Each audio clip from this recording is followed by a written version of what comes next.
Hello friends, welcome back to media talks. நான் உங்கள் Mounika.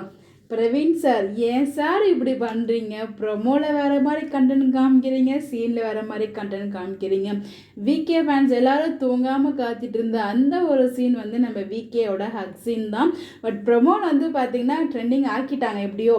So எந்த ப்ரொமோ போட்டாலும் வீக்கா ப்ரொமோ, மகாநதி ப்ரொமோ அப்படின்னு சொல்லிட்டு போட்டே இருக்கும். பட் ஆனால் மகாநதியில் பொறுத்த வரைக்கும் ப்ரொமோவில் ஒரு சீக்வன்ஸ் வரும். அந்த சீக்வன்ஸ் சம்டைம்ஸ் வந்து பார்த்திங்கன்னா வந்து சீனில் இருக்காது, எபிசோட் சீனில்.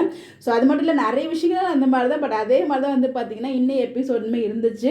நம்ம விஜய் வந்து என்னென்ன செஞ்சுருப்பாரோ அதெல்லாம் நினச்சி பார்த்து நம்ம விஜய் காவேரி ஃபீல் பண்ணி ஹக் பண்ணுற மாதிரி காமிச்சிருப்பாங்க ப்ரொமோவில். பட் எபிசோடில் அப்படியே டோட்டல் காலி.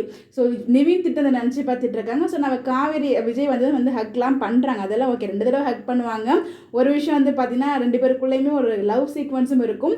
இந்த இடத்துல நம்ம விஜய் வந்து பார்த்திங்கன்னா நம்ம காவேரி பர்த்டே அப்போ வந்து லவ் ப்ரப்போஸ் பண்ணலாம் அப்படிங்கிற மாதிரி ஒரு தாட்டில் இருக்காங்க.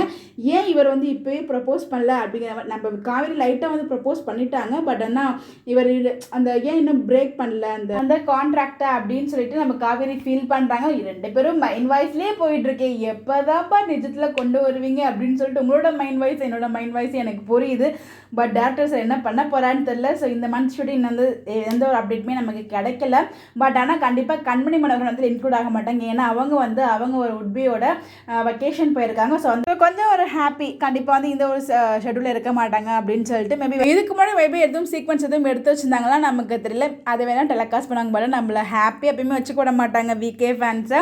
ஸோ அட்லீஸ்ட் கொஞ்ச நாளாவது ஹாப்பியாக வச்சுக்கோங்க அப்படின்னு தான் எங்களோட ரெக்வஸ்ட், ஸ்மால் ரெக்வஸ்ட். பார்க்கலாம் என்ன பண்ணுறாரு அப்படின்னு சொல்லிட்டு. பட் என்ன நடக்க போகுது? ஒரு பக்கம் நிவின் வந்து ரொம்ப கோவமாக இருக்காரு. ஸோ விஜய் வீட்டில் ஸ்டே பண்ணுறதுக்கு பாட்டி சொன்னதால வேறு வழி இல்லாமல் அக்செப்ட் பண்ணிடுறாங்க. ஸோ பட் ஆனால் செம கோவத்தில் இருக்காரு. இது எல்லாமே யமுனா மேலே தான் திரும்பும். என்ன நடக்குதுன்னு வெயிட் பண்ணி பார்க்கலாம். பட் இருந்தாலும் நம்ம விஜய் காவரோட க்யூட்னஸ்ஸான ரொம்ப நாளுக்கு அப்புறம் 1 செகண்ட் வந்து கம்பேக் பார்க்க முடிஞ்சிச்சு. நீங்கள் பார்த்தீங்களா எப்படி சொல்லிக்கிறதுக்குலாம் மறக்காமல் கமெண்ட்டில் ஷேர் பண்ணுங்கள். Bye bye.